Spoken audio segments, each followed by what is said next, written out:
নগাঁও লোকসভা সমষ্টিত যেহেতু AUDF candidate দিব ইতিমধ্যে ডিক্লেয়াৰ কৰা হৈছে আৰু এই কথাটো আমি ৰাইজক জনালো যে AUDF কেন্ডিডেট দিব আৰু ৰাইজৰ যিটো সঁহাৰি দেখিলোঁ এইটো বহুত ভাল লাগিছে। কেৱল শিঙিমাৰীতে নহয়, নগাঁও লোকসভা সমষ্টিৰ যি এলেকাত আমি গৈ আছোঁ তাত ৰাইজে কিন্তু যথেষ্ট ভাল আমি অসমত মাত্ৰ 3টা সমষ্টিত দিয়া হ'ব, কৰিমগঞ্জ, নগাঁও আৰু ধুবুৰী, আৰু বাকী 11টা সমষ্টিত আমাৰ প্ৰাৰ্থী দিয়া নহয়। ইতিমধ্যে আমাৰ দলৰ স্থিতি স্পষ্ট কৰা হৈছে আৰু আমি এই 3টা সমষ্টিত শক্তিশালীভাৱে আমি প্ৰতিদ্বন্দ্বিতা কৰিম আৰু এই 3টা সমষ্টিতে আমি জয়লাভ কৰিম। 2014 চনতো আমি 3জন সাংসদ পাইছিলোঁ, এইবাৰ আকৌ আমি 3জন সাংসদ পাম।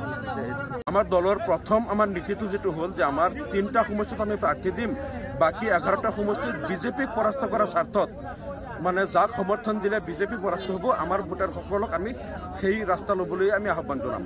এতিয়া BTADৰ যে 2টা সমষ্টি আছে তাত যদি ইণ্ডিয়া এলায়েন্সৰ প্ৰাৰ্থী আমি দেখোঁ শক্তিশালী স্থিতিত আছে, বিজেপিক পৰাস্ত কৰিব পাৰিব, তেনেহ'লেতো আমাৰ ভোটাৰসকলক আহ্বান জনাম তেওঁক ভোট দিবলৈ। আৰু যদি দেখোঁ BPF শক্তিশালী স্থিতিত আছে যে যাক সমৰ্থন কৰিলে বিজেপি পৰাস্ত হ'ব, আমাৰ ভোটাৰসকলক তাকেই সমৰ্থন কৰিবলৈ ক'ম। মুঠৰ ওপৰত বিজেপি পৰাস্ত হ'ব লাগে আৰু বিজেপিৰ বিৰোধী কোনোবা প্ৰাৰ্থী জয়ী হ'ব লাগে।